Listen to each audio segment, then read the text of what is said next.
शोधी खाली पडतो. गतीचे दुसरे प्रकार नवकल गती. आपण घसरगुंडीवरून खाली पडतात तर आपली गती कमी किंवा जास्त होते. हे बघा तिसरा प्रकार अनुलंब गती. हे बघा सत्तरीला दगड बांधलेला आहे.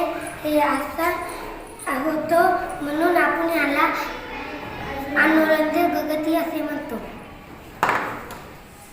गतीचे चौथे प्रकार वर्तुळाकार गती. हा दगड हा वर्तुळाकार गती फिरत आहे.